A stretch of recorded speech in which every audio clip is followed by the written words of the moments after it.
आइए आज के महत्वपूर्ण समाचारों पर विशेष चर्चा करें। दीपोत्सव की तैयारियां जोरों पर है। जनता के पास में पैसा नहीं है, महंगाई चरम पर है। इस कारण दीपोत्सव के त्योहार की रौनक पर असर देखा जा रहा है और अब तो ऐसा लगता है कि दीपोत्सव की महज औपचारिकता का ही निर्वहन किया जा रहा। जो भी हो, औपचारिकता निभाओ या कुछ भी करो, दीपोत्सव की औपचारिकता तो पूर्ण करना ही है। हमें तिमिर से ज्योति की ओर जाना जरूरी है, किंतु हम जा नहीं पा रहे। और इसका एक प्रमुख कारण यही है कि हमें आत्मदर्शन की और सच्चे उपवास के साथ आत्मचिंतन की शक्ति नहीं रही। हम झूठे सिद्धांतों के चक्रव्यूह में फंसे हुए हैं। इस कारण सत्य के दर्शन नहीं हो पा रहे। तो सत्य के दर्शन करना जरूरी है। सत्य के प्रकाश में अपनी जीवन यात्रा पूर्ण करना चाहिए। फिर मैं आज ये कह रहा हूँ कि बुझे हुए दीपों से और या बुझे हुए विचारों से दीपोत्सव नहीं मनाया जा सकता। उसके लिए आत्मदीप प्रज्वलित करना जरूरी होता है, विवेक दीप प्रज्वलित करना जरूरी होता है और सकारात्मक विवेकवादी बनना जरूरी होता है।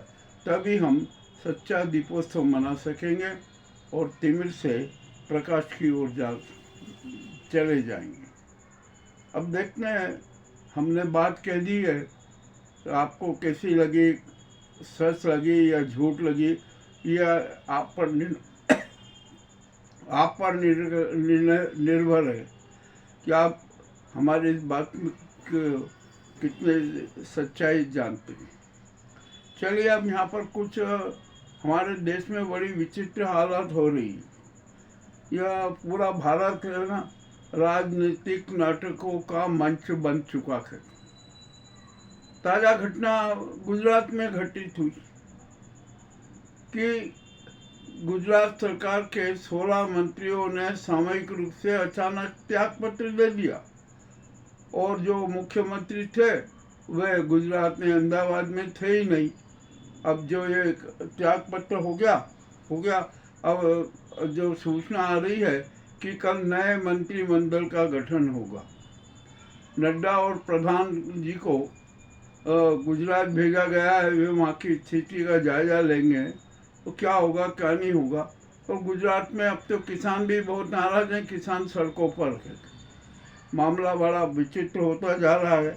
अब देखते हैं कल क्या होगा क्या नहीं होगा। अभी एक बड़ा विचित्र समाचार आया कि हिमाचल में देवजी का एक मंदिर है जिसका लकड़ी से पूरा निर्माण किया गया था। उस पर 2 से 2.5 करोड़ रुपया व्यय हुआ।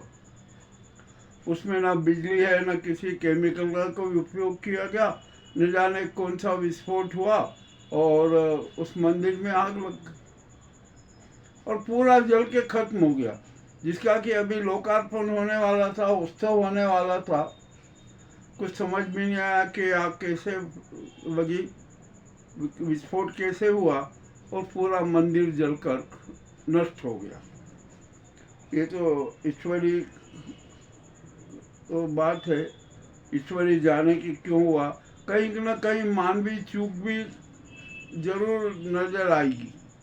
बड़ी सूक्ष्मता से जांच करना पड़ेगी कि आग कैसे लगी। किंतु आग तो सभी फैल गई, आग में सब कुछ नष्ट हो गया। अब क्या कर सकते हैं। चलिए ठीक है, ये भी हुआ, अब ये भी बात हो गई। अब बिहार चुनाव भी अति रोचक हो गया है। वहाँ पर अनेक प्रकार के नाटक हो रहे हैं, सब कुछ हो रहा है। आज महागठबंधन में भी सीट शेयरिंग फार्मूला तय हो गया। सबके अपने अपने दायित्व मिल गए। यहाँ कांग्रेस ने और आरजेडी ने अपनी त्याग भावना जताई और महागठबंधन को मजबूत किया। जैसा कि प्रचार किया जा रहा था कि अब गठबंधन छिन्न भिन्न हो जाएगा, टूट जाएगा, किंतु ऐसा कुछ भी नहीं हुआ।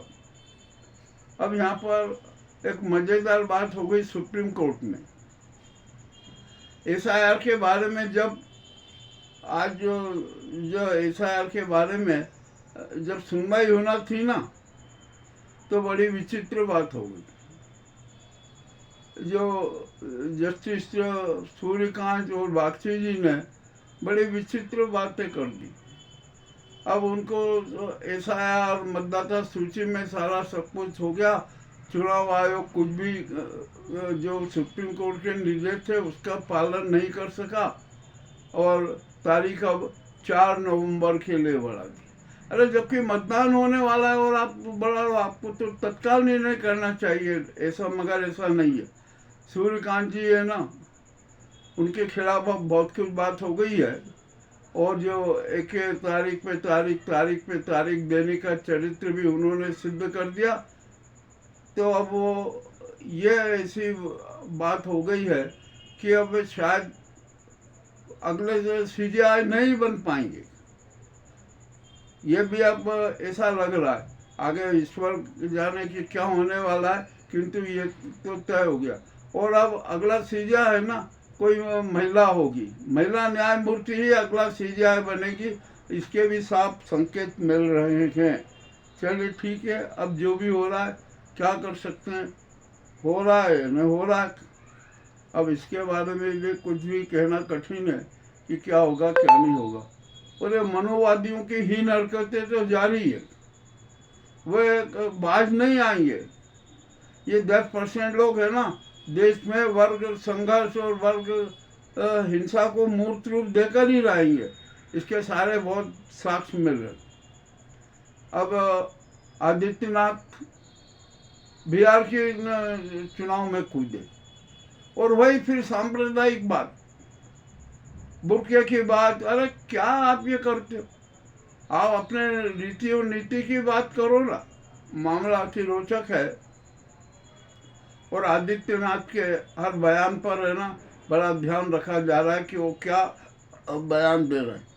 अब उत्तर प्रदेश में तो उनकी हालत बहुत खराब हो गई और होती जाएगी और उनका पद से हटना भी तय जैसा लग रहा है। अब आगे क्या होता है देखते हैं।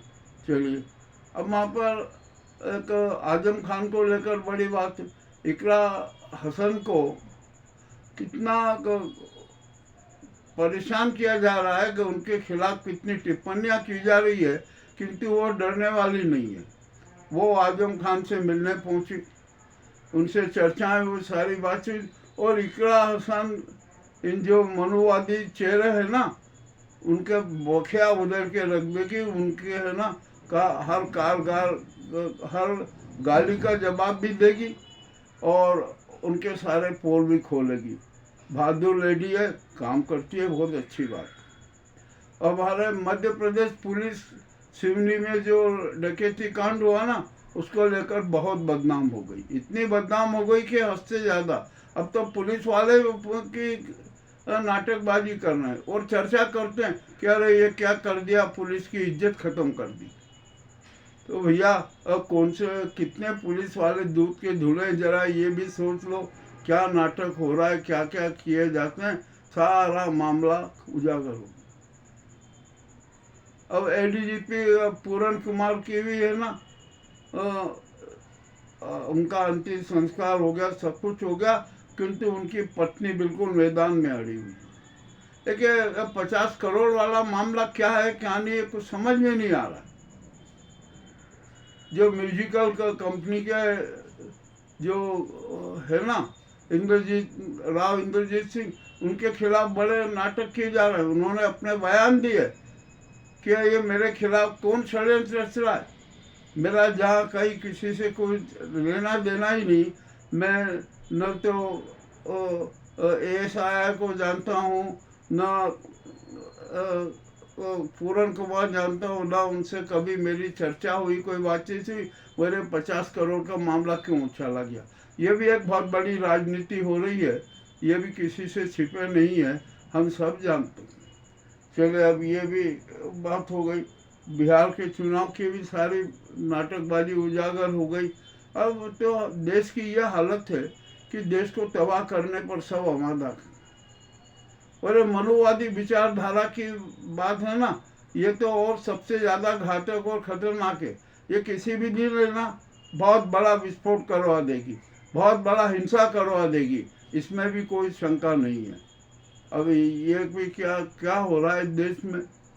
और अब तो सुप्रीम कोर्ट को है ना इन घटनाओं पर स्वतः संज्ञान लेना चाहिए और स्वतः ही कार्रवाई कर देना चाहिए, किसी याचिका की जरूरत नहीं। चलिए अब देखते हैं सुप्रीम कोर्ट भी क्या करता है। और सबसे बड़ा अहम रोल तो हमारी राष्ट्रपति मुर्मू निभा सकती है, किंतु वो भी दत्रा मुख बधिर बनी हुई है, इस नाजी गुजराती गैंग के हाथों की कठपुतली बनी हुई है। और वे अपना राष्ट्र धर्म, राजधर्म, जन धर्म, राष्ट्र रक्षा धर्म, तिरंगे की रक्षा धर्म और सनातन धर्म की रक्षा के मामले में सक्रिय नजर नहीं आ रही।